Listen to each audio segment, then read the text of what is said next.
नमस्कार, मैं हूं आपके साथ में मानसा मलिक। ज्ञानवापी केस में वाराणसी जिला अदालत ने आज सबसे बड़ा फैसला सुना दिया। जिस फैसले पर हर किसी की नजर थी, उस फैसले को आदेश ने वाराणसी जिला अदालत के 26 पन्नों में पढ़ लिया, क्योंकि जिला कोर्ट ने हिंदू पक्ष की याचिका को स्वीकार कर लिया, ये कहते हुए कि हिंदू पक्ष का केस सुनने लायक है, जबकि मुस्लिम पक्ष की दलीलों को खारिज कर दिया गया। इस फैसले के बाद मुस्लिम पक्ष वाराणसी जिला अदालत के फैसले को चुनौती देने की तैयारी कर रहा है। खबर है कि मुस्लिम पक्ष अब हाई कोर्ट जाएगा।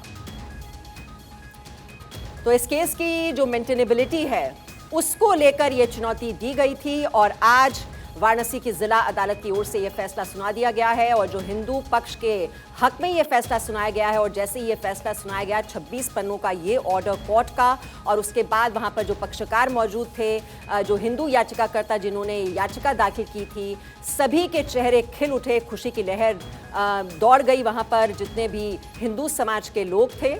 और दोनों ही पक्षों की ओर से अपनी अपनी दलीलें अदालत में रखी गई हैं पहले, और अब अदालत ने कहा है कि जो मेंटेनेबिलिटी को लेकर जो ये चुनौती दी गई थी, ये केस अब सुनने लायक है, सुनने योग्य है। जो मुस्लिम पक्ष की पिटीशन है ऑर्डर 7 रूल 11 की, वो रिजेक्ट कर दी गई है। प्लेसेस ऑफ वर्शिप एक्ट का आर्गुमेंट रिजेक्ट कर दिया है, वक्फ एक्ट का रिजेक्ट कर दिया है और 22/9 में इसकी अगली तारीख लगाई गई है। इस जजमेंट के बहुत बड़े मायने हैं, क्योंकि जो हमारी कमीशन की रिपोर्ट है अब वो पढ़ी जाएगी, उसके खिलाफ उनको ऑब्जेक्शन देना पड़ेगा। और जो कमीशन की रिपोर्ट में शिवलिंग बरामद हुआ है, अब उसमें आगे बात होगी। ये सारी महिला याचिकाकर्ताओं के लिए बहुत बड़ी जीत है। ज्ञानवापी जो है जैसे ही मुकदमा जो जिला जज किया है और स्पष्ट कहा कि जो है प्रतिपक्ष का जो है 7-11 इस पर लागू नहीं होता, वक्फ बोर्ड लागू नहीं होता, और इसमें हिंदू समाज की तरफ जीत हुई है, हिंदू समाज सनातन धर्मियों की जीत हुई है और 22 तारीख दिया गया है। निश्चित यह विजय दिन हिंदू समाज के ज्ञानवापी मंदिर के लिए यह शिलान्यास का बीजारोपण का दिन है। मैं सारे समाजवादी हिंदू धर्म और सनातन धर्म से हाथ जोड़ के अपील करती हूँ कि सभी लोग अपने घर में दिए जलाए, शंख बजाए, नारा बजाए और हर हर महादेव का नारा लगाए। आज बड़े काशीवासियों की जीत हुई है और पूरे समाज की जीत हुई, हिंदुओं की जीत हुई है। हर हर महादेव। तो मुस्लिम पक्ष की ओर से बार बार प्लेसेस ऑफ वर्शिप एक्ट का हवाला दिया जा रहा था और ये भी कहा जा रहा था कि ये वक्फ की प्रॉपर्टी है और इस पर अदालत को कोई फैसला सुनाने का हक नहीं है। लेकिन ये फैसला जो हिंदू समाज है उसके पक्ष में गया है, उनके हक में ये फैसला सुनाया गया है और हिंदू पक्ष का कहना है कि ये उनकी बड़ी जीत है। हालांकि ये सिर्फ एक पड़ाव हम कह सकते हैं जिसको क्रॉस कर लिया गया है, क्योंकि अभी इस केस की मेरिट क्या होगी, जो मेरिट है उसको लेकर दलीलें अभी अदालत में रखी जाएंगी। तो ये देखने वाली बात होगी कि हिंदू पक्ष अब किस तरह से आगे इस केस को लेकर जाता है कोर्ट में, उसकी ओर से और क्या मांग की जाती है। और वहीं जो मुस्लिम पक्ष है उसने हाई कोर्ट में इस फैसले को चुनौती देने का मन बना लिया है। तो मामला अभी हायर कोर्ट में जाएगा। वैसे आपको बता दें, ये जो पूरा केस है ये अलग अलग अदालतों में चल रहा है और ये जो मामला था इसमें पूजा का अधिकार मांगने के लिए ये हिंदू याचिकाकर्ता गई थी कोर्ट में, जिसमें कहा गया था कि जो श्रृंगार गौरी जो कि इस पश्चिमी दीवार पर पड़ती है इस परिसर के,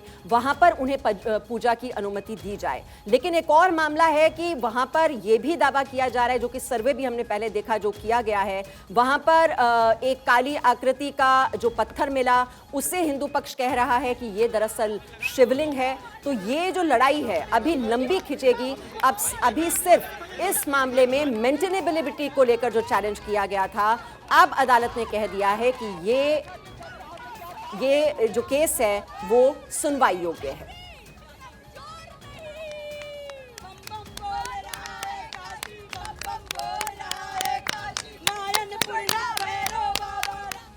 और इस वक्त हमारे साथ दो मेहमान जुड़ चुके हैं। हिंदू धर्मगुरु जगत गुरु राम दिनेशाचार्य हमारे साथ हैं और इस्लामिक स्कॉलर मुफ्ती शमून कासमी हमारे साथ हैं। सबसे पहले जगत गुरु राम दिनेशाचार्य जी, आपके पास आते हुए, सोमवार का दिन है और अदालत का ये फैसला क्या आपके लिए बहुत बड़ी राहत लेकर आया है?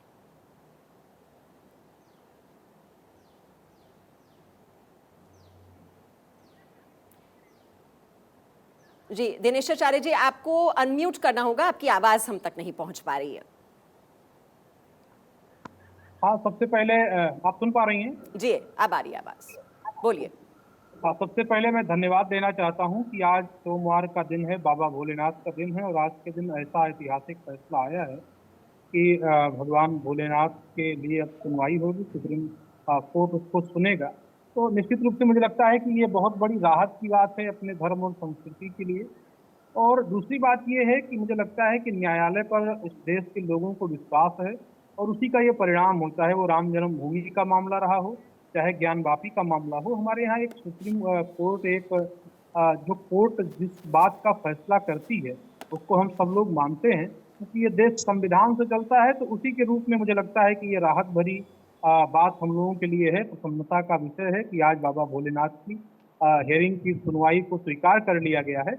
मुझे लगता है कि वो मंदिर भी हमें प्राप्त होगा और जो हमारे धर्म शास्त्रों के अनुसार पूजा की पद्धति है, उस पद्धति के अनुसार बाबा भोलेनाथ का गौरी और जिस प्रकार से वहाँ देखा जाता है कि सामने नंदी विराजमान है, तो उनकी प्रतीक्षा आज पूरी हुई मुझे लगता है।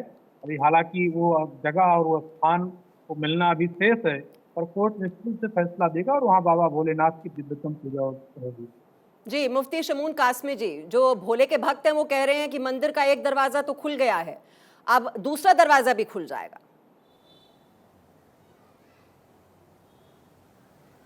देखिए, पहले तो मैं आपको बता दूं कि जो हमारी संस्कृति है, जो हमारी परंपराएं हैं, वो मस्जिद और मंदिर वो है जहां ईश्वर को साष्टांग किया जाता है और मस्जिद वो है जहां अल्लाह को सजदा किया जाता है। तो ज़बान यार मन तुर्की के मन तुर्की नमी दानम, मेरे यार की ज़बान तुर्की है और मैं तुर्की नहीं जानता हूँ। मैं ये कहना चाहता हूँ, अभी मैं आचार्य जी की बात सुन रहा था, मेरा ऐसा मानना है कि संसार का जो पहला प्राचीन ज्ञान है वो वेद है और अंतिम ज्ञान कुरान है और दोनों का मूल एक है। एको ब्रह्म द्वितीय नास्ते नेहना नास्ते किंचन वादहुला शरीक, वन गॉड विदाउट सेकंड, अव्वल अल्लाह नूर उपाय कुदरत के सब बंदे, एक ही नूर से सब जग उपजे, कौन भले कौन मंदे। हम कई सौ, यानी मैं समझता हूँ कि 1000 साल या 900 साल का मुस्लिम पीरियड, यानी जो मुग़ल पीरियड कहिए, मुस्लिम पीरियड नहीं बल्कि मुग़ल पीरियड कहिए उसे, और 200 साल लगभग अंग्रेज़ के, तो हम 1200 साल तक यहाँ दूसरों के अधीन रहे।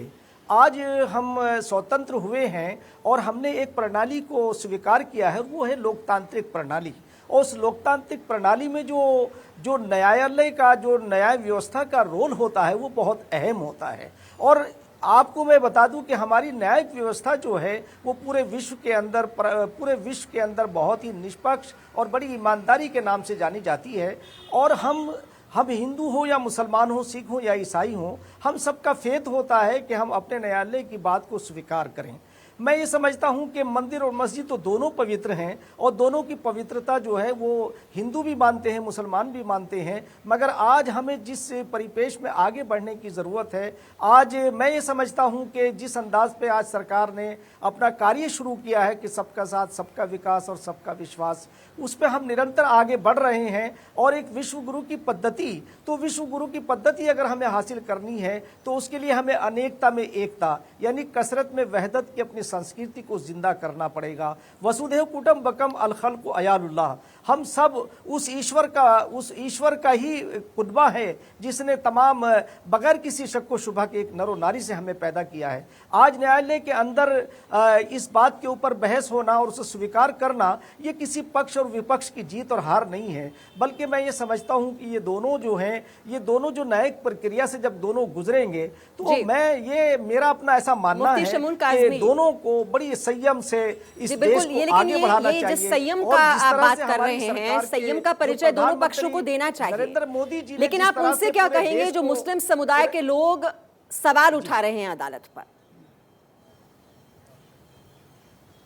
नहीं, मैं ये कहना चाहूँगा, मुस्लिम समुदायों के लोग जो हैं वो अदालत पर सवाल नहीं उठा रहे हैं, बल्कि अदालत को उन्हें भी अपने पक्ष की जितनी उनके पास जो उनके पास तर्क हैं, जो तथ्य हैं, उन्हें सबको रखना चाहिए। और मैं एक बात ये समझता हूँ कि दोनों को अपना भाईचारा बना करके, जिस तरह से हम एक देश के वासी हैं, जिस देश के अंदर जो है गंगा जमुनी तहजीब जानी जाती है। और बनारस तो एक ऐसा शहर है जो सुबह बनारस के नाम से पूरे विश्व के अंदर विख्यात है। और हम भी जब वहाँ गए तो हमारे मुस्लिम दोस्तों ने कहा कि आइए हम सुबह बनारस आपको दिखाते हैं। तो हम समझ रहे थे कि सुबह बनारस में यहाँ अच्छा सा एक मौसम होता होगा या कुछ खास चीज़ होती होगी। तो जिस वक्त हम घाटों पे गए और हमने वहाँ श्रद्धालुओं को देखा नहाते हुए, तो हमें लगा कि वाकई हमारा देश जो है अनेकता में एकता का एक वाहिद एक ऐसी कंट्री है कि जो पूरी दुनिया में अलग पहचाना जाता है। और मैं एक बात आपसे कहना चाहता हूँ, जितना ईश्वर ने इस देश को दिया है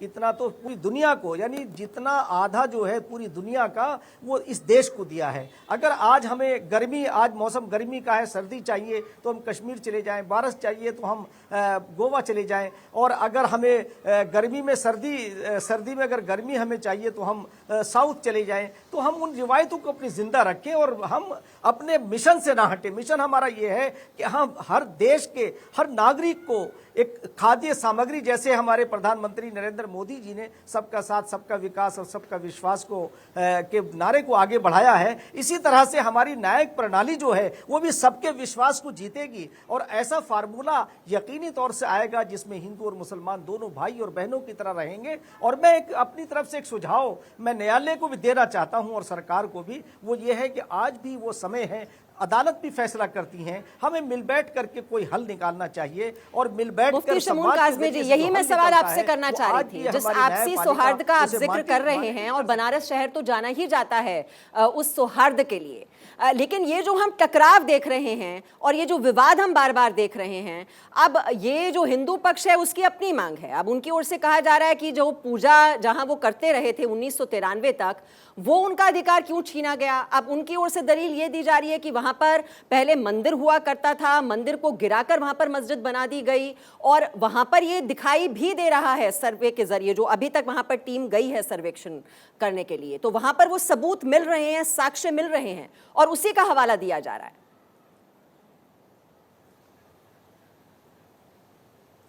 देखिए, इसमें न्यायालय के सामने जो है बहुत सारी चीज़ें होंगी। हमारी जो न्यायिक प्रणाली है वो हर चीज़ को बारीकी से समझती है। और मुझे बिल्कुल दोनों समुदायों से एक बात कहनी है कि हमें अपने सौहार्द को नहीं बिगड़ने देना है। मुस्लिम समुदाय को भी इसका ध्यान रखना है और हमारे हिंदू भाइयों को भी इसका ध्यान रखना है कि हमारा ये इसमें जो मतभेद है वो मनभेद तक ना जाए, बल्कि इसे हम मतभेद तक रखें और अपने अपने मन की बात हम न्यायालय के अंदर कहें। और न्यायालय जो है, मैं ये समझता हूं कि वो तो ईश्वर का अक्स होते हैं, उन्हें यकीनी तौर से कोई ऐसा रास्ता वो निकालेंगे कि जिससे दोनों समुदायों के अंदर टकराव भी खत्म हो जाए और उनकी एकता भी बना रहे और भाईचारा भी बना रहे। और अपने देश के अंदर जो हम आगे बढ़ रहे हैं और हमने 75 साल में जो कुछ अचीव किया है वो हम उसमें कोई बाधा ना आए, और सरकारी तंत्र भी हमारा इसके लिए पूरी तरह जो है सतर्क है।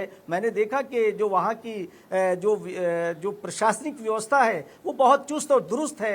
इसी तरह से मैं समझता हूँ कि यूपी के जो मुख्यमंत्री हैं वो बहुत निष्पक्ष करके इन सारी चीज़ों को देख रहे हैं और देखना भी चाहिए, ऐसा मेरा ऐसा मानना है। जी, जगत गुरु राम दिनेशाचार्य भी हमारे साथ हैं। जगत गुरु राम दिनेशाचार्य जी, हम देख रहे हैं कि खुशी की लहर इस वक्त हिंदू समुदाय और जो हिंदू याचिका करता हैं उनके बीच देखी जा रही है और इसे एक जीत के तौर पर बताया जा रहा है, लेकिन आपको नहीं लगता ये बहुत जल्दबाजी है? ये तो सिर्फ पहला पड़ाव है।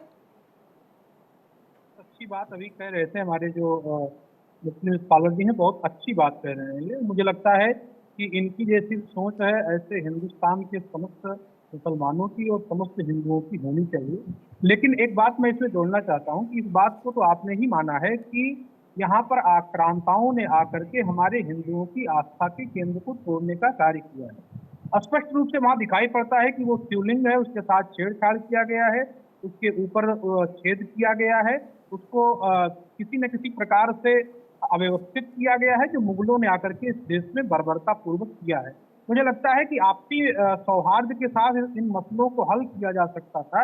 हम जानते हैं कि यहाँ पर मुगलों ने आकर के हमारे हिंदुओं की जितने आस्था के केंद्र हैं, चाहे वो राम जन्मभूमि हो, चाहे वो कृष्ण जन्मभूमि हो, चाहे आज हम ज्ञान वापी पर चर्चा कर रहे हैं वो है, मुझे तो लगता है कि बड़ा दिल करके एक साथ बैठ करके इस बात को मानना चाहिए था कि ये हिंदुओं के जन आस्था के केंद्र है, यहाँ भगवान भोलेनाथ साक्षात प्रकट हैं, दिखाई पड़ रहे हैं, तो मुझे लगता है कि ये मामला कोर्ट तक जाता ही नहीं है। जी। एक बात ठीक और करें कि इसमें जीत और हार की कोई बात नहीं है। यहाँ बात यह है कि जो जिसका है उसको वो हक प्राप्त होना चाहिए और उनको पूजा का अधिकार प्राप्त होना चाहिए। सबके धर्म का सम्मान हो, सब जगह सद्भाव हो, लेकिन उन लोगों से भी सावधान होना चाहिए जो कहते हैं कि सर को कलम कर दिया जाएगा। उन लोगों को भी सावधान होना चाहिए जो खुलेआम गर्दन काट करके फेंक दे रहे हैं। उन लोगों से भी सावधान होना पड़ेगा जो लोग समाज में भयाक्रांत और आकांक्षा फैलाने का कार्य कर रहे हैं। मुझे लगता है कि आपकी सोच समाज के लिए बहुत आवश्यक है और ऐसे सोच के लिए ही इस देश में स्थान है, उनके लिए कानून है, उनके लिए व्यवस्था है। तो मुझे लगता है कि ये जल्दबाजी नहीं है, वो मुझे विश्वास है कोर्ट पर कि हमको ये निश्चित रूप से पूजा का अधिकार प्राप्त होगा। और इफ्राहिम हुसैन भी इस वक्त हमारे साथ हैं, इस्लामिक स्कॉलर। इफ्राहिम हुसैन जी, अब अदालत ने भी कह दिया कि प्लेस ऑफ वर्शिप एक्ट यहाँ पर अप्लाई नहीं करता और इसीलिए जो हिंदू पक्ष की याचिका है उसे स्वीकार कर लिया गया है। देखिए मैम, अदालत ने जो स्वीकार किया है तो ये एक प्रक्रिया होती है किसी भी सिविल वाद की, तो इसमें कोई अभी फाइनल डिसीजन नहीं है। अभी सुनवाई चल रही है, आगे की इस केस के लिए आगे की भी तारीख दी गई है, तो इसमें अभी कोई ऐसा फाइनल डिसीजन नहीं है कि उसे ये मान लिया जाए कि फाइनल निर्णय हो चुका है और इसके आगे कोई अपील नहीं हो सकती या उसके किसी और बड़ी कोर्ट में गुहार नहीं लगा सकते। ऐसी कोई बात नहीं है। अगर कहीं कुछ ऐसा लग रहा है किसी फैसले में कोई कमी रह गई है सुनवाई में, तो आगे भी जाने का अधिकार है, अपील करने का भी अधिकार है। तो इसमें अभी तो ये कहा नहीं जा सकता कि फाइनल डिसीजन है। नहीं इफ्राहिम जी, वो बात आपकी ठीक है, फाइनल डिसीजन नहीं है, अभी तो सुनवाई होगी, अभी तो मेरिट्स क्या है इस केस की वो आगे डिसाइड होगा। लेकिन प्लेसेस ऑफ वर्शिप एक्ट का हवाला बार बार, यही दरअसल मजबूत आधार था मुस्लिम पक्ष की ओर से जो तर्क रखे जा रहे थे, दलीलें रखी जा रही थी अदालत में कि प्लेसेस ऑफ वर्शिप एक्ट यानी कि जो पहले 1947 से पहले जो रिलीजियस स्ट्रक्चर था उसके साथ किसी तरह की कोई छेड़छाड़ होनी नहीं चाहिए। लेकिन अब इसी को ही जब रिजेक्ट कर दिया गया है, क्या आपका पक्ष कमजोर नहीं हो जाता इसके बाद? कमजोर नहीं होता है क्योंकि अभी कोई फाइनल निर्णय नहीं आया, तो इसलिए कमजोर नहीं हो जाता है। लोअर कोर्ट का एक प्रार्थना पत्र अलाउ किया है, तो ये तो प्रोसीडिंग रहती है सिविल केस में, तो ऐसी कोई बात नहीं है। देखिए पहले भी सुनवाई चल रही थी और फिर उसके उसी दौरान पहले टाइम पे माननीय सर्वोच्च न्यायालय के समक्ष भी मामला चला गया था, तो वहां से फिर दोबारा से लोअर कोर्ट में सुनवाई करने के आदेश दिए गए थे और जो लोअर कोर्ट में सुनवाई चल रही थी उस पर भी कुछ पूरी सहमति माननीय न्यायालय ने, माननीय सर्वोच्च न्यायालय ने नहीं बनाई थी और उससे संतुष्ट नहीं थे, तभी दोबारा से पोषणीयता पे सुनवाई करने के आदेश दिए गए थे। तो अभी कोई ऐसा नहीं है कि फाइनल निर्णय हो गया हो कि यहाँ विराम लग गया हो। तो अगर कोई अभी भी किसी तरह की कोई कमी दिखाई देगी तो उसमें अभी आने के बाद में फैसले पे वो पूरा पढ़ा जाएगा, देखा जाएगा। तो अगर उससे मुस्लिम पक्ष संतुष्ट नहीं है तो फिर अपील भी की जा सकती है। ठीक है। स्वामी नरेंद्रानंद सरस्वती शंकराचार्य हैं सुमेरु पीठ से, वो भी इस वक्त हमारे साथ जुड़ चुके हैं। स्वामी नरेंद्रानंद सरस्वती जी, आज कोर्ट के इस फैसले पर आप क्या टिप्पणी करेंगे? और जैसा आप सुन रहे हैं दूसरी पक्ष की ओर से कहा जा रहा है कि ये जीत नहीं है, अभी तो तय होगा, अभी तो सिर्फ शुरुआत हुई है और हाईकोर्ट जाने का मन बना चुका है मुस्लिम पक्ष। ये मामला lower court, high court, supreme court, तीनों कोर्ट इसको लगभग मई से सुन रहे हैं और उस स्थल का पत्थर इस बात का प्रमाण है, सबूत है, साक्ष्य है।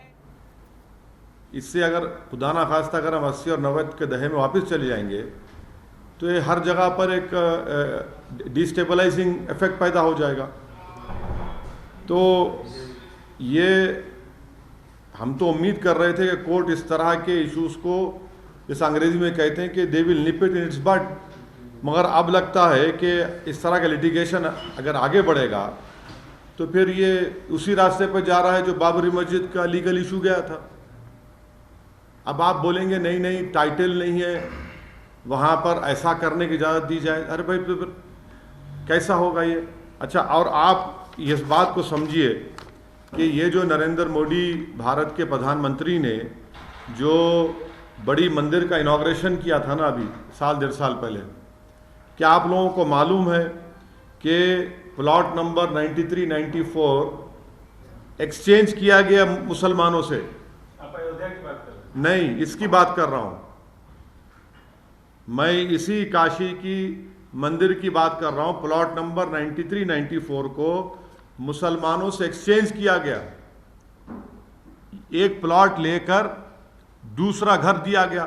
तो जब एक्सचेंज होता है तो मालिक से होता है ना, मालिक से एक्सचेंज कर रहे हैं और आप आज ही ऑर्डर आ रहा है। ये जो प्रधानमंत्री ने जो इनॉग्रेशन किया, जो पूरे उसको बताया कि मॉडर्नाइज किया गया, उसको तोड़ा गया, बनाया गया, एक्सचेंज हुआ है प्रॉपर्टी का। अब इसको क्या बोलेंगे? और उसके एक्सचेंज के रजिस्टर्ड डॉक्यूमेंट्स हैं, रजिस्टर्ड डॉक्यूमेंट्स हैं। आप बोल रहे हैं कि ये बात कैसे कहते हैं फिर आप? दूसरी बात ये है कि 1883, 84 का खसरा है जिसमें लिखा गया प्लॉट नंबर 9130, ये प्लॉट नंबर 9130 है, उसमें उर्दू में लिखा है कि मकबूज़े अहले इस्लाम मस्जिद। तीसरी बात आप देख लीजिए कि ये जो है प्लॉट नंबर 9130 26 फरवरी 1942 को वक्फ का गज़ट इशू हुआ था। 1942 को 1942 26 फरवरी वक्फ गज़ट इशू हुआ था कि ये मस्जिद वक्फ है। दूसरा एक केस हुआ था 1936 का जिसका दीन मोहम्मद वर्सेस स्टेट। 1937 में जजमेंट आया। जजमेंट में कहा गया कि मस्जिद के नीचे की ज़मीन, घर नॉर्थ और साउथ पे पूरा वक्फ है। अब इससे बड़ा आपको मैं 3 सबूतें दे रहा हूं। फिर ऊपर से 91 का एक्ट है। अगर कोई ये कहेगा कि भाई 15 अगस्त से पहले मेरा कब्जा था, तो फिर 91 का एक्ट के माने क्या है? आप तमाम जिम्मेदार हैं। माने जितने यहां पर जर्नलिस्ट बैठे हैं, जो जब बाबरी मस्जिद का जजमेंट आया था, उन आप तमाम गवाह हैं। मैंने कहा था कि देखिए ये जजमेंट जो बाबरी मस्जिद का आया है, अब और मुश्किलात पैदा हो जाएंगी क्योंकि फेथ के ऊपर जजमेंट दिया गया था। अब 91 का एक्ट है और सुप्रीम कोर्ट ने बाबरी मस्जिद जजमेंट में कहा कि भाई जो माजी में जो कुछ भी हुआ उसको हम खोलेंगे नहीं। 15 अगस्त 1947 को जो था वही रहेगा। अब यहां पर ये कह रहे हैं कि नहीं 15 अगस्त से पहले हम हैं, तो अब आप देखते जाएंगे कि एक के बाद एक अब केसेस पढ़ते जाएंगे। इसका असर क्या होगा देश में फिर? आपका कहना है नहीं, इसका असर ये होगा कि डिस्टेबलाइजिंग इफेक्ट पैदा होगा। कुछ लोगों का कहना है कि बाद तक जो 91 का जो वर्शिप एक्ट है उसको लेकिन बाद तक पूजा होता रहा, उसमें आरती होती रही 1993 तक। नहीं, 91 का एक्ट क्या कह रहा है? अगर आप कोई ऐसा काम करेंगे जिससे nature of the religious place change हो जाता है, तो फिर 91 का एक्ट किस माने में रखता? बोलिए आप, क्या माने रखता? चाहे मस्जिद हो, चाहे मंदिर हो, गिरजाघर हो, कुछ हो, अगर कोई ऐसा काम होता है तो फिर वो उस प्लेस का नेचर ही चेंज हो जाएगा ना।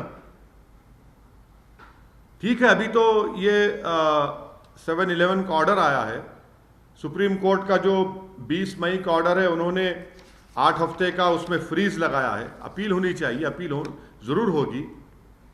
और मगर ये इसके आप मैं तो एक लेमन की तरह समझने की कोशिश कर रहा हूं कि 1883 का खसरा रिकॉर्ड प्लॉट नंबर 9130 कहता है कि मकबूज़े अहले इस्लाम मस्जिद है। दूसरा 1936 का दीन मोहम्मद का जजमेंट है जो 1937 में आया, जिसमें कहा कि मस्जिद हाउस, मस्जिद के नीचे की ज़मीन, नॉर्थ साइड पूरा वक्फ है। तीसरा 1942 का वक्फ है, 26 जनवरी 1942 का, जिसमें कहा गया कि ये वक्फ है। चौथा ये है कि ये जो एक्सपेंशन हुआ काशी मंदिर का, उसमें आपने मुसलमानों से एक प्लॉट एक्सचेंज किया, आपने एक प्लॉट लिया मुसलमानों से और आपने एक प्लॉट दिया है और रजिस्टर्ड डॉक्यूमेंट्स है उसके। फिर 91 का एक्ट है। नहीं, सुनिए एक मिनट, टाइटल सूट नहीं है। तो ओवैसी की बात आपने सुनी, वो कह रहे हैं कि ये बाबरी मस्जिद की राह पर भी ये केस चल रहा है और एक बार फिर से वो हवाला दे रहे हैं 1991 एक्ट का कि वो तो फेल हो जाएगा, साथ ही साथ ये वक्फ की प्रॉपर्टी है। वैसे ये जो तमाम दलीलें हैं जो ओवैसी साहब यहाँ पर दे रहे हैं, यही दलीलें कोर्ट में भी रखी गई थी, लेकिन कोर्ट ने इन्हें रिजेक्ट कर दिया और इस याचिका को स्वीकार किया गया है। ये सुनने लायक है। तो ज्ञानवापी केस में वाराणसी जिला अदालत ने आज सबसे बड़ा फैसला सुना दिया है। जिस फैसले पर हर किसी की नजर थी, उस फैसले को आदेश ने वाराणसी जिला अदालत के 26 पन्नों में पढ़ लिया, क्योंकि जिला कोर्ट ने हिंदू पक्ष की याचिका को स्वीकार कर लिया है, ये कहते हुए कि हिंदू पक्ष का केस सुनने लायक है, जबकि मुस्लिम पक्ष की दलीलों को खारिज कर दिया गया। इस फैसले के बाद मुस्लिम पक्ष वाराणसी जिला अदालत के फैसले को चुनौती देने की तैयारी कर रहा है। खबर है कि मुस्लिम पक्ष हाई कोर्ट जाएगा और ये जो कोर्ट का फैसला है, इसको और हम विस्तार से समझने की कोशिश करते हैं। हमारे सहयोगी अवनीश विद्यार्थी जो वहां पर अदालत में ही उस वक्त मौजूद थे, इस वक्त हमारे साथ जुड़े हुए हैं। अवनीश विद्यार्थी, सबसे पहले दर्शकों को पूरी तरह से मामला समझ में आए, जो 26 पन्नों का ये जो ऑर्डर जारी किया गया है, इसमें अहम बातें क्या हैं? क्या ये समझा जाए कि प्लेसेस ऑफ वर्शिप एक्ट को पूरी तरह से रिजेक्ट कर दिया कोर्ट ने, और क्या अहम बातें रहीं? इस फैसले का आधार क्या रहा? देखिए महर्षा, आज अदालत ने जब 2 बजे सुनवाई शुरू की मामले में आज फैसला आना था, सबको पता था कि 12 सितंबर को तारीख होगी जिस दिन अदालत इस पूरे मामले की मेटेरियल पर अपना डिसीजन देगी और बेहद महत्वपूर्ण फैसला मेरे हाथ में फैसले की पूरी कॉपी है। और ये 26वां पन्ना जिसके ऑर्डर सेक्शन को अगर हम पढ़ते हैं तो 3 बातें बहुत प्रमुख तौर पर दिखाई पड़ती है और उसमें ये है कि 35 फाइल की गई थी इस पूरे मामले में 7/11 के अंतर्गत सीपीसी के तहत वो डिसमिस कर दिया अदालत ने और वो डिसमिस होते ही ये केस मेंटेनेबल हो जाता है, ये सुनवाई योग्य हो जाता है, इसका बरकरार रहती है। साथ ही साथ 2 और महत्वपूर्ण चीजें, यानी आज की तारीख 14 है, वैसे ही 22 सितंबर की तारीख आने वाली है, वो भी बेहद महत्वपूर्ण है। तो इस ऑर्डर को आप ध्यान से पढ़ें तो इसमें समझ में आता है कि इस दिन सभी पक्षों को इस पूरे मामले में एक अपना रिटेन बयान देना होगा। तो मुस्लिम पक्ष पक्षकार भी कह रहे थे कि वो भी 22 तारीख को अपना बयान देंगे, हाईकोर्ट में अपील करने जा रहे हैं। साथ ही साथ फ्रेमिंग ऑफ इशू, यानी जो मुद्दे होंगे वो तय होंगे कि अब इस मामले में क्या क्या विषय है। मतलब पूजा का अधिकार मिलना चाहिए, मां श्रृंगार गौरी के वहां जाने का कोई रास्ता है तो वो रास्ता होना चाहिए, वो किस तरीके से होगा, मस्जिद परिसर के अंदर से होगा या जो बाबा विश्वनाथ कॉरिडोर है उसके माध्यम से कोई रास्ता बनाया जाएगा, किस तरीके से, क्या ये पूजा रोजाना हो पाएगी, जिस तरीके से चल रही है ओकेजनल लेवल पर उस तरीके से हो पाएगी। तो फ्रेमिंग ऑफ इश्यूज भी 22 सितंबर को तय होगा, ये बेहद महत्वपूर्ण है। और साथ ही साथ उन तमाम पेंडिंग एप्लीकेशंस को भी निस्तारित किया जाएगा जो पेंडिंग एप्लीकेशंस हाल के दिनों में अदालत के अंदर आई। मतलब किसी ने कहा कि दीवार तोड़ दी जाए, मंदिर के सामने है ताकि वहां से जाना आसान हो जाए, किसी ने ये एप्लीकेशन की मामले में पक्षकार बनाया जाए, उसका अधिकार है। व्यास परिवार ने भी एप्लीकेशन डाली, और भी लोगों ने पूरे मामले में एप्लीकेशन डाली। कुछ पक्षों के अंदर मतभेद हुए, लिहाजा उन्होंने नए सिरे से अपने एप्लीकेशन डाले हैं।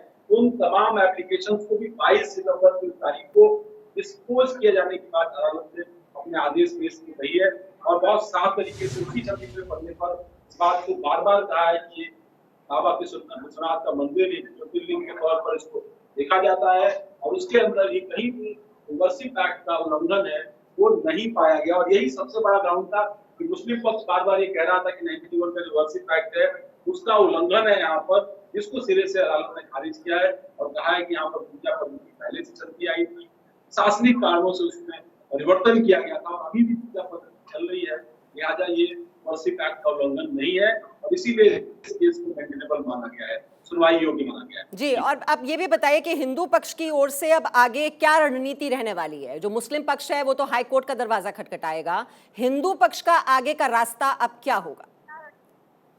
ये उनकी ओर से अब इस पूरे मामले में अपनी दलीलें दी जाएगी। उनकी डिमांड है कि जो सर्वे की प्रक्रिया है उसके अंदर जो कुछ हिस्से रह गए थे जहाँ का सर्वे नहीं हो पाया था उनके सर्वे की इजाजत मिले, लिहाजा उन हिस्सों का भी सर्वे हो सके। साथ ही साथ जो कथित तौर पर आदि विशेश्वर वहाँ पर शिवलिंग मिला था वजू खाने के अंदर, उसमें दर्शन पूजन का अधिकार मिले, उसके अंदर जो है उसमें उसको जो है उनके लिए दर्शन पूजन के लिए उपलब्ध कराया जाए। इस तरह की भी मांगे हैं जिसको लेकर वो आने वाले दिनों में अपनी एप्लीकेशन रखेंगे। हमें देखना होगा कि तमाम विषयों विषयों को लेकर के अदालत में जो याचिकाएं लंबित है, उनमें से किस याचिका पर अदालत सुनवाई करती है और किसको खारिज करती है, इसके लिए 22 सितंबर को इंतजार करना होगा।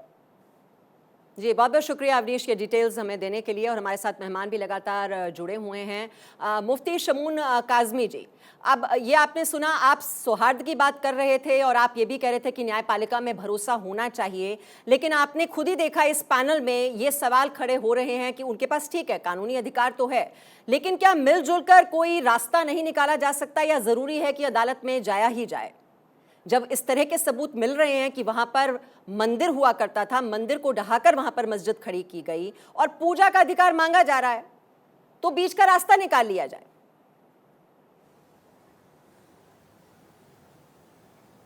मैं तो ये समझता हूँ कि ये हमारे देश के लिए और हमारी जो परंपराएं हैं उनके लिए ये अति आवश्यक है कि हम अपने संवाद के ज़रिए से कोई रास्ता निकाले। देखिए, वहाँ अदालत भी फैसला ही सुनाएगी और वो भी तथ्यों के आधार पे बात करेगी, और क्यों ना हम मिल बैठ कर के कोई ऐसा कोई सलूशन निकाल लें कि जिससे हमारा भाईचारा है, जो हमारी आपसी हमारे रिलेशन है, वो और उससे मजबूत होंगे। इसलिए कि जब हम आपस में बैठ के कोई मसला अज खुद हल करेंगे तो उसका ज़्यादा अच्छा इफ़ेक्ट पड़ता है सोसाइटी पर और समाज पर। जैसे पिछले दिनों हमने उस वक्त भी एक बात कही थी जब बहुत सारे लोगों ने प्रयास किए थे, उस वक्त जगत गुरु शंकराचार्य जैन सरस्वती जी और उस वक्त के मुस्लिम विद्वानों में बड़ा नाम मौलाना अली मियां साहब का था। तो मैं ये समझता हूँ कि हिंदुओं को ये सोचना चाहिए कि जैन सरस्वती जैसे हमारे महाविद्वान और मौलाना, और मुसलमानों को भी सोचना चाहिए कि मौलाना अली मियां साहब का भी बड़ा मकाम मुसलमानों में है। तो वो सब लोग ये चाहते थे कि मिल बैठ के, इत्तिफाक ये रहा कि दोनों ही दुनिया में नहीं रहे, और उनका प्रयास यही था और हमेशा हमारे बड़ों का प्रयास यही रहा है, चाहे वो हिंदू हो या मुसलमान हो, कि हम सदियों से रहते आ रहे हैं। बल्कि सदियों से रहना ही नहीं, हमारे तो नफ़े और नुकसान एक हैं। हमारी पूजा पद्धति तो अलग हो सकती है मगर हमारा मालिक तो एक ही है, ईश्वर, अल्लाह, खुदा, गॉड।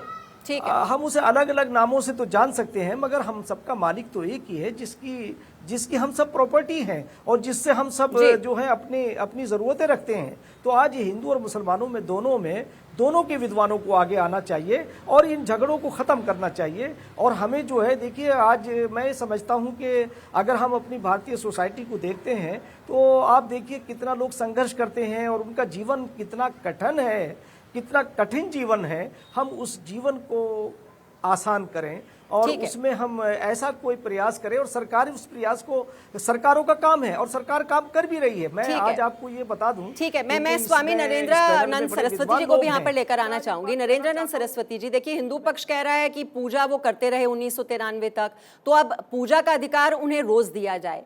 लेकिन जो मुस्लिम पक्ष है वो कह रहा है कि हम भी तो इतने सालों से वहां पर नमाज अदा कर रहे हैं, तो हमारा भी तो अधिकार छीना जा रहा है।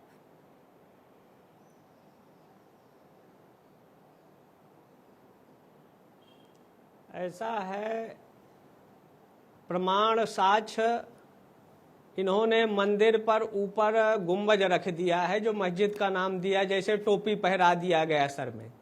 वो रजनलता है, मूलतः है, आज भी वो मंदिर है जहाँ शिवलिंग भी है, श्रृंगार गौरी के चित्र हैं, और विश्व में कोई भी मस्जिद में देवी देवताओं के चित्र नहीं हैं। कुरान हदीस की आयतें ये कहती हैं कि जहाँ देवी देवताओं की प्रतिमाएं हों वहाँ की गई इबादत अल्लाह ताला को कबूल नहीं है। तो कायदे से उस समय जैसे मुस्लिम पर्सनल लॉ बोर्ड राम जन्मभूमि का जब प्रकरण चल रहा था तो गोरक्षा पीठ के महंत सांसद अवैधनाथ जी को इन्होंने, और उस समय अशोक सिंघल जी थे, प्रस्ताव दिया गया कि ये 3 अयोध्या, मथुरा, काशी ये हिंदू समाज को देने का प्रकरण था। बात चली लेकिन फिर बात का समाधान नहीं हो पाया। तो जहाँ तक है बातचीत होना चाहिए, और ये आज से नहीं, लगभग काशी का 2 करोड़ वर्ष का इतिहास है, और ये काशी का इतिहास भगवान शिव से जुड़ा हुआ है। शिव की जो शक्ति है अर्धनारीश्वर के रूप में है, और ये ज्ञानवापी तीर्थ है, जहां भक्त आते थे उसमें स्नान करते थे, जलपान करते थे, तो उसके जल पीने से जन्म मन्वंतर कल्प कल्पांतर युग युगांतरों का उनका पाप नष्ट होता था, हृदय शुद्ध होता था, भगवान का दर्शन कर अपनी कामना पूर्ति करते थे। तो ये आस्था का भी है, शास्त्र प्रमाण है, श्रुति प्रमाण है, स्मृतय प्रमाणम, श्रुति भी प्रमाण है, स्मृतियां भी प्रमाण है, और ये भी प्रमाण है हिंदू विश्वविद्यालय के गजेरियर में कि उस समय के मुस्लिम आक्रांताओं ने इसको तोड़ा और तोड़ के मस्जिद का रूप दिया, लेकिन पूरा तोड़ नहीं पाए। लाखों नागाओं का, सनातनियों का उसमें बलिदान हुआ, उसके बावजूद ये केवल गुंबज ऊपर रखकर और इबादत करते चले आए। ठीक है, आपने जो बात रखी कि इबादत तो कबूल नहीं होती, जहां विवादित स्थल है। ठीक है, मैं जवाब ले लेती हूँ। इफ्राहिम हुसैन हमारे साथ हैं। इफ्राहिम हुसैन, इबादत तो कबूल नहीं होती यही कहा जाता है जहां प्रतिमाएं हैं भगवान की वहां पर, और ऐसे तमाम साक्ष्य मिल रहे हैं, जो शिलालेख हैं वहां पर, घंटी, त्रिशूल का पाया जाना, स्वास्तिक के निशान, ये भी कहा जा रहा है कि संस्कृत के श्लोक भी वहां पर लिखे हुए पाए गए हैं। तो ऐसे में इबादत तो कबूल नहीं होती। जिस शहर में ये मस्जिद है उसकी एक सौंदर्यता है कि इस तरह का जो है धर्मनिरपेक्षता वहाँ पाई जाती है, और अगर कोई आकृति इस तरह की है तो उसका मतलब दीवार पे कोई आकृति बनी या चित्र कोई बना दिया है, तो उसका मतलब ये तो नहीं हो सकता कि पूरी मस्जिद ही ले लेंगे। अब ये है कि वो आकृति हटाई जा सकती है, लीगल तरीके से, लीगल प्रोसेस में जाकर के उस आकृति को हटाया जा सकता है, लेकिन इसका मतलब ये नहीं है किसी के घर में कोई आकृति अगर बन गई तो उसका पूरा ही घर ले लेंगे या उस पूरे घर को ही अपने कब्जे में ले लिया यही जाएगा। तो हिंदू पक्ष भी कह रहे हैं ना इफ्राहिम हुसैन साहब, कि घर में पहले कोई घुस आए, अतिक्रमण कर दे, तो असली जो उसका मालिक है उससे तो उसका हक छीन लिया ना आप लोगों ने। अभी आपके सामने ओवैसी साहब ने पूरे सबूत रखे, वक्फ बोर्ड के भी रखे और राजस्व के नक्शे के हिसाब से भी अपनी जहाँ जहाँ मस्जिद है वो लिखा हुआ। हुसैन साहब, ये तमाम दलीलें अदालत में रखी गई थी, तो आप अदालत में विश्वास रखते हैं कि नहीं रखते, पहले तो ये तय कर लीजिए। बिल्कुल बिल्कुल पूरा विश्वास अदालत में है और अदालत में रहेगा, विश्वास चल रहा है। लेकिन ये है कि अदालत कोई लोअर कोर्ट ही नहीं है, बल्कि माननीय सर्वोच्च न्यायालय तक अदालत है। अगर कहीं कोई ये लग रहा है कोई कमी रह रही है या सुनने में मेरिट पे हमें सुना नहीं गया है कि किसी लेकिन इफ्राहिम हुसैन साहब, यहाँ देखिए, पहले सर्वे को रोकने की इतनी तमाम कोशिशें की जाती हैं, उसमें कानूनी अड़चन डालने की कोशिश की जाती है, फिर ये सारी तस्वीरें निकलकर सामने आती हैं जिसमें वो घंटी नजर आ रही है, ब्रह्म कमल नजर आ रहे हैं, त्रिशूल नजर आ रहा है, और वो गोलाकार आपने आकृति देखी होगी, जो काला पत्थर जिसे आप फव्वारा कह रहे हैं, वो हिंदू पक्ष कह रहा है वो तो शिवलिंग है, क्योंकि नंदी जी बिल्कुल ठीक सामने है। तो वो आप बातें मानने के लिए तैयार नहीं होते। देखिए, जो फव्वारा है वो भी सभी के सामने है, और जो आप अभी भी उसे फव्वारा कह रहे हैं, वक्त है, आप अभी भी उसे फव्वारा कह रहे हैं, और जो मस्जिद है वो भी पूरी दुनिया के सामने है। ज्ञानवापी मस्जिद पूरी दुनिया में ये नाम ही मस्जिद के नाम से जाना जाता है, वक्त में भी है। और फिर 91 का जो एक्ट है उससे बिल्कुल कानूनी तौर पे उसे अब तो कोई ऐसा चांस ही नहीं बचता कि माननीय सर्वोच्च न्यायालय का जब व्यू आ चुका है तो फिर अब उससे कहाँ बचा जा सकता है, किस तरह से कैसे चला जा सकता है। अगर कानून के खिलाफ जाके, संविधान के खिलाफ जाकर के हम कुछ करना चाह रहे हैं तो फिर उसके लिए न्यायपालिका का रास्ता है, एक के बाद में अपील करने का अधिकार है, दूसरी कोर्ट में अपील के लिए वहाँ गुहार लगाई जाएगी, वहाँ इंसाफ होगा। नहीं तो वहां पर अगर एएसआई का सर्वे होता है, आप उसे रोकने की कोशिश तो नहीं करेंगे? देखिए, ये कोर्ट में मामला है तो हम कुछ नहीं कर रहे, हम तो अपना पक्ष, हमारे जो सबूत हैं उन सबूतों के आधार पे न्यायालय में अपने सबूत रखेंगे। अब जो भी फैसला होगा उसे बिल्कुल पूरे तौर पर माना जाएगा। जी, जगत गुरु राम दिनेशाचार्य, लेकिन आपने सुना अभी भी वो कह रहे हैं कि वो फव्वारा है और आप उसे शिवलिंग कहते हैं। अच्छा, उनसे हमारा कनेक्शन नहीं है। स्वामी नरेंद्रानंद सरस्वती जी, आपने सुना, वो अभी भी कह रहे हैं वो फव्वारा है, आप तमाम प्रमाण गिरा रहे थे, लेकिन वो इन्हें मानने के लिए तैयार नहीं है। रूप के बारे में नेतेंद्रीय प्रमाण, शब्द के बारे में सोतेंद्रीय प्रमाण, और मंदिर के बारे में अभी जो सर्वे रिपोर्ट आई है वो इस बात को प्रमाणित किया है। और वो मंदिर है, मंदिर ही रहेगा। इनके कहने से फव्वारा नहीं हो जाएगा। वो भगवान शिव का लिंग है, अनादि लिंग है, विश्वेश्वर लिंग है और स्वयंभू लिंग है। इसका सब कुछ प्रमाण है, साक्ष्य है, प्रत्यक्ष है, जिसको इन्होंने हाथ धोते रहे, बज्जू करते रहे, एक तरह से करोड़ों सनातनियों की आस्था श्रद्धा का अपमान करते रहे, तिरस्कार करते रहे।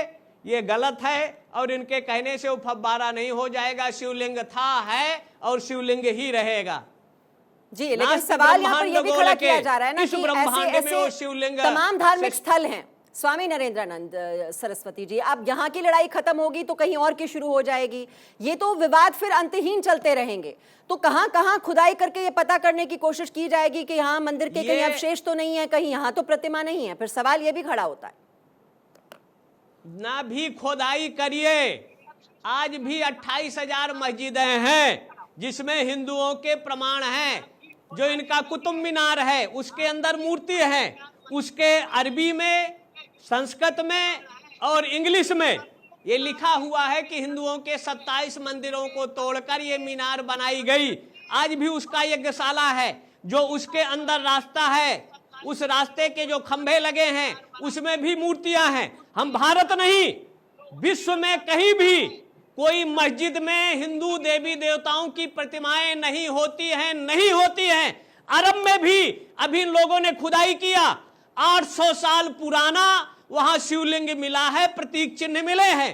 तो विश्व में सबसे प्राचीन सनातन धर्म था, सनातन संस्कृति थी। और कहीं भी दुनिया में, भारत ही नहीं, हम विश्व के मुस्लिम देशों को भी चैलेंज कहते हैं कि जहां भी ये खुदाई करेंगे तो सनातन धर्म के प्रतीक चिन्ह मिलते हैं। वहां वेदों की ऋचाएं मिली हैं, यज्ञशालाएं मिली हैं और उनका कत्लेआम कर वहां हिंदू आबादी थी। इस्लाम के पहले वहां यहूदी लोग होते थे, यहूदी से पहले सनातनी होते थे। आज और भारत में भी ऐसे, जहां तक विवाद का प्रश्न है, वंदे मातरम नाम की पत्रिका 82 में यहां से छपी, जिसमें 28,000 नाम पते की इन मंदिरों को तोड़कर मस्जिद बनाई गई। बिहार में मस्जिद का खुदाई हुआ, उसके नीचे 9 फुट का लखीसराय में टीला था, मस्जिद यहाँ इबादत ये लोग करते थे, वहां भी खुदाई हुआ तो शिवलिंग मिला, मूर्तियां मिली। ठीक है इफ्राहिम हुसैन साहब, ये मस्जिद में कभी शिवलिंग होता है क्या? क्या त्रिशूल होता है, स्वास्तिक के निशान होते हैं, घंटी कभी होती है, ब्रह्म कमल होते हैं? देखिए, शिवलिंग अभी तक माननीय न्यायालय ने ये नहीं निर्णय दिया है कि उसमें शिवलिंग है। नहीं, न्यायालय तो अपना फैसला दे देगा, उसके लिए तो हमें इंतजार करना होगा। मैं तो आपसे सवाल पूछ रही हूँ अपनी जानकारी के लिए और दर्शकों की जानकारी के लिए, क्या किसी मस्जिद में शिवलिंग होता है, ब्रह्म कमल होते हैं, स्वास्तिक के निशान पाए जाते हैं, घंटी, त्रिशूल, ब्रह्म कमल, ये कभी होते हैं किसी मस्जिद में? देखिए, शिवलिंग नहीं होता है, लेकिन जो चित्र आप दीवार पर बनने की बात कह रहे हैं, तो चित्र बना, चलिए ये गलत बात है जो बना दिया चित्र, तो उसके नहीं, गलत बात कैसे है? गलत बात कैसे है?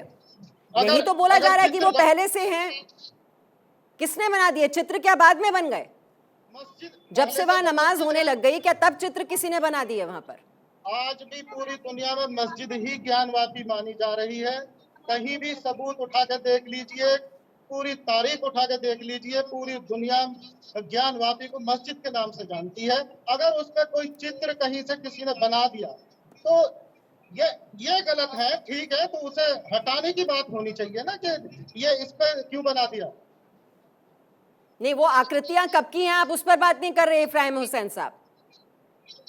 वो आकृतियां कभी की भी हों, लेकिन मस्जिद पे अगर बना दी है तो नहीं, वही तो मैं आपसे पूछ रही हूँ। जब वो आपके हवाले थी, किसने आकर वहां पर वो आकृतियां बना दी? सवाल तो ये है। और आपने वो बनने कैसे दी? जहाँ ये मस्जिद है वो शहर ही ऐसा, वहाँ हिंदू मुस्लिम एकता पाई जाती है और पूरे भारत का एक तरीके से वो धर्मनिरपेक्षता का शहर है, तो उसकी सौंदर्यता है, गंगा जमुनी तहजीब है वहाँ की, तो इस चीज को भी देखना पड़ेगा। नहीं तो आप भी तो गंगा जमुना तहजीब की वो परिचय दे दीजिए ना, कि अपना थोड़ा दिल बड़ा कीजिए। अगर वहां पर पूजा अर्चना होती रही 1993 तक और पूजा का अधिकार मांगा जा रहा है, तो आप भी एक कदम आगे बढ़ाइए और कहिए कि हाँ पूजा का अधिकार हम देते हैं, तो फिर ये हम अदालत में देखेंगे ही नहीं ये टकराव। कानून के खिलाफ नहीं जा सकते।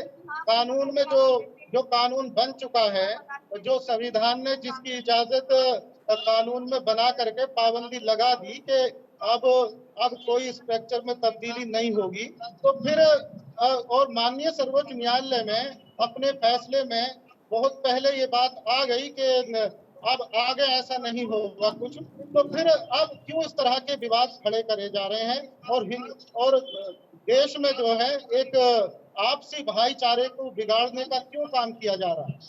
नहीं, भाईचारा तो दोनों पक्षों की ओर से होता है। खैर, स्वामी नरेंद्रानंद सरस्वती जी, आपने बात सुनी क्या ओवैसी साहब की? वो कह रहे हैं कि बाबरी केस की राह पर अब ये केस चल पड़ा है, उनको क्या कहेंगे आप?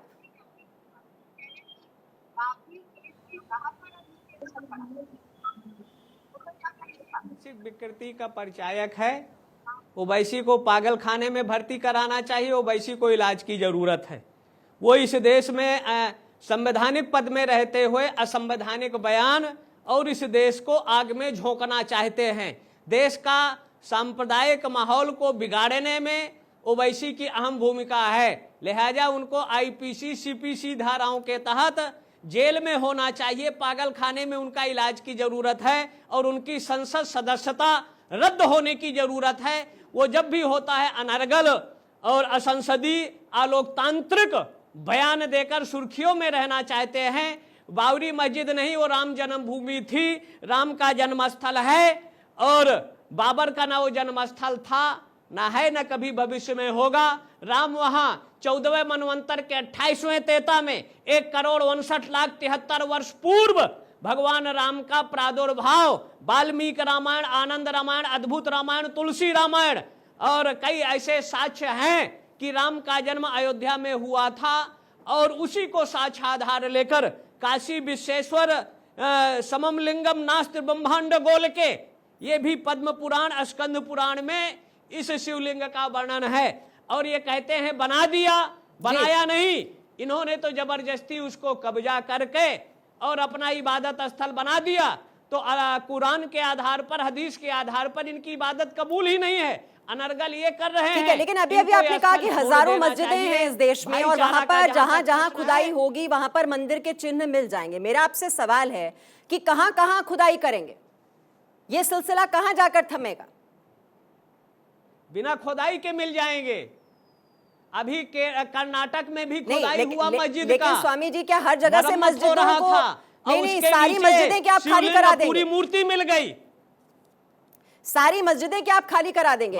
कायदे से धर्म के आधार पर देश का बंटवारा हुआ था। धर्म के आधार पर मुसलमानों ने कहा कि हम हिंदुओं के साथ नहीं रह सकते। मोहम्मद अली जिन्ना, महात्मा गांधी, नेहरू, इन लोगों ने कहा कि भाई नहीं रह सकते, बांट दो। और जब बंटवारा हो गया, अगर पाकिस्तान की मंदिरों पर मस्जिद हो गई तो भारत के मस्जिदों में मंदिर होना चाहिए। ये जो दावा है ये सिर्फ अयोध्या, मथुरा और काशी तक ही सीमित रहेगा या आगे बढ़ेगा? मेरा सीधा सवाल है आपसे। अगर ये सद्भाव से सुलझ जाता है तो आगे देश का माहौल शांति सद्भाव बना रहेगा। और अगर ये हमारी आस्था श्रद्धा को कुचलने का प्रयास करेंगे तो 28,000 तक ये आंदोलन चलता रहेगा। और देर है अंधेर है, परमात्मा के यहाँ देर नहीं है। एक न एक दिन न्याय सबको मिलता है और न्याय सनातनियों को मिलेगा। सत्य में वो जयते, सत्य की सदैव विजय हुई है, असत्य का पराभव पराजित हुआ है। चलिए, आपने सभी ने अपनी ओर से अपनी बातें रख दी हैं और सभी को मैंने मौका भी दिया। और अब 22 सितंबर को जब अगली सुनवाई होगी इस केस में, उस खबर पर भी हमारी नजर रहेगी, आप तक अपडेट्स जरूर पहुंचाएंगे। फिलहाल बहुत बहुत शुक्रिया सभी मेहमानों का चर्चा में शामिल होने के लिए।